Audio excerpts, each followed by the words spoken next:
తుమ్మలగుంట చెరువు అన్యాక్రాంతం విషయంగా ఆమరణ నిరాహార దీక్ష రెండో రోజుకి చేరుకుంది. మీ అందరికి కూడా తెలిసిన విషయమే.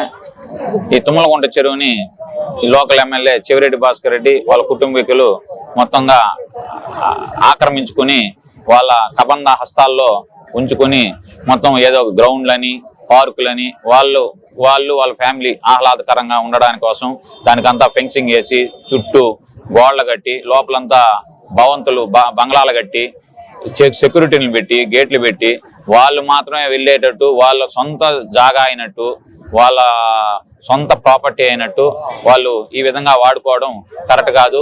అదే విధంగా అక్కడ ఎప్పుడు నేను చిన్నప్పటి నుంచి కూడా చూస్తుంటే నీళ్లు పుష్కలంగా నిండుగా ఉండేటివి. ఆ చుట్టుపక్కల వ్యవసాయం పచ్చగా బ్రహ్మాండంగా పాడి పశువు అంతా కూడా బ్రహ్మాండంగా ఉండేది. ఇప్పుడు చూస్తే మొత్తం కూడా ఆ చెరువుని మొత్తం 100 ఎకరాల చెరువుని 100 కోట్ల రూపాయలు ప్రజాధనాన్ని దుర్వినియోగం చేసి వాళ్ళ కొడుకుని కాంట్రాక్టర్ దీంట్లో పెట్టి మొత్తం తుడా నిధుల్ని నేలపాలు చేశారు. దీనికి అధికారులు నిమ్మకి నీరెత్తినట్టు ఏమీ పట్టనట్టు ఈ ఇరిగేషన్ శాఖ అయితేనేమి రెవెన్యూ శాఖ అయితేనేమి ఎవ్వరు కూడా దీని గురించి పట్టించుకొని కోపాన పోలేదు. అందుకని 2-3 రోజుల ముందుగా నేను ఎంఆర్పల్లిలో మిస్సింగ్ కంప్లైంట్ కూడా ఇవ్వడం జరిగింది, చెరువు కనిపించడం లేదని. అదేవిధంగా ఆర్డీఓ గారికి కూడా నేను రిక్వెజేషన్ ఇవ్వడం జరిగింది. చెరువును చెరువుగా చేసి ఆ చుట్టుపక్కల గ్రామాలకి బోర్లు అంటే హౌస్ కి బోర్ వేసినా కూడా గ్రౌండ్ వాటర్ లో ఒక చుక్క కూడా లేకుండా పోయాయి. అదే ఆ చెరువులో నీళ్లుంటే గ్రౌండ్ వాటర్ కూడా చాలా బాగా సమృద్ధిగా ఉండేటివి. అందుకని అది చెరువుగా చేసి ప్రజలకి అందుబాటులోకి తేవాలని కోరడం జరిగింది. కానీ నేను 48 గంటల టైం ఇచ్చినా సరే వాళ్ళు ఏమీ పట్టించుకోకుండా ఏం చేస్తారులే అన్నట్టు, అదేవిధంగా ఎమ్మెల్యేకి భయపడి ఎమ్మెల్యే కనుసన్నల్లో పనిచేస్తూ ఎవరు కూడా పట్టించుకొని పాపాన పోలేదు.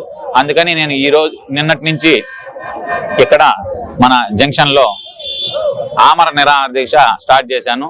నేను ఒకటే కోరుతున్నా, ఖచ్చితంగా దాన్ని ప్రజలకి అందుబాటులోకి తేకపోతే కలెక్టర్ వచ్చి ఇక్కడికి వచ్చి హామీ ఇచ్చి లిఖితపూర్వకంగా ఎన్ని రోజుల్లో దాన్ని క్లియర్ చేసి ప్రజలకి అందుబాటులోకి తెస్తారు. దానికి సప్లై ఛానల్స్ అంతా కూడా క్లోజ్ చేయడం వల్ల ఇట్లా మన ఎంఆర్పల్లి కానీ శ్రీకృష్ణ నగర్ కానీ మొత్తం కూడా మునిగిపోయి మొన్న 2 కూడా వర్షాకాలంలో చనిపోయారు. అది కూడా మీకు తెలుసు. అదేవిధంగా ఈ పేరూరు చెరువు నిండి దానికి వెళ్తుందనే ఉద్దేశంతో ఈ పాత కాలువ దగ్గర ఆ కట్టని తెంపేసి మొత్తం పాత కాలువ మన రామాంజపల్లి మన గొల్లపల్లి ఇవన్నీ కూడా మునిగిపోయాయి. ఈ గ్రామాలన్నీ కూడా ఈ పాపం ఎవరిది? ఇక్కడ లోకల్ ఎమ్మెల్యే చెవిరెడ్డి భాస్కర్ రెడ్డిది. ఖచ్చితంగా అతని మీద యాక్షన్ తీసుకొని అతని మీద సిబిఐ ఎంక్వైరీ చేసి మొత్తం కూడా తేల్చాలి. ఇది ఒకటే కాదు, 100 కోట్లు 1000 కోట్లు మొత్తం తుడాలో అన్ని చోట్ల స్కాములు చేస్తున్నాడు ఇతను. మొత్తం దగ్గరలో అతను భాగవతం అంతా కూడా సాక్ష్యాధారాలతో బయట పెడతానని కూడా తెలియజేస్తూ కలెక్టర్ గారు వచ్చి ఖచ్చితంగా దీని మీద ఒక హామీ ఇచ్చి రిటర్న్ గా మాకు ఇస్తే తప్ప ఇక్కడి నుంచి మా ప్రాణాలు పోయినా కూడా మేము లేవని కూడా తెలియజేస్తున్నాం. ఇప్పటికే చెరువు కనపడలేదని మీరు కంప్లైంట్ ఇచ్చారు కదా, దానిపై కేసు కట్టారా? ఆ కేసు కట్టలేదని ఎందుకు కడతారు? పోలీసులు వాళ్ళందరూ కూడా ఎమ్మెల్యేకి తొత్తులు కాబట్టి ఎవరు కూడా దాని మీద స్పందన లేదు. మేము కేసు తీసుకున్నారు కానీ ఏం పట్టించుకోలేదు. అదే మీరు చేస్తున్న ఆరోపణలు 100 కోట్లు తుడా నిధులు దుర్వినియోగం అంటున్నారు, దానిపై మీరేమంటారు? 100 కోట్ల పైనే మొత్తం కూడా మీరు చూసుండొచ్చు. వాళ్ళ కొడుకే కాంట్రాక్టరు. మొత్తం కూడా బిల్లులన్నీ కూడా వాళ్ళ కొడుకు పేరుతోనే మొత్తం కూడా వచ్చున్నాయి. మొత్తం కూడా తుడా నిధులన్నీ ఎత్తుకుపోయి దానికి చెరువుకి మొత్తం అక్కడ ఒక ఇది ఉంది, గ్రీన్ ట్రిబ్యునల్ కూడా మొన్న ఇచ్చింది. అక్కడ ఉండే కట్టడాలు కానీ అక్కడ ఉండే రోడ్లు కానీ అవన్నీ కూడా క్లియర్ చేయమని చెప్పి దాన్ని కూడా పట్టించుకునే పాపాన పోలేదు ఈ అధికారులు.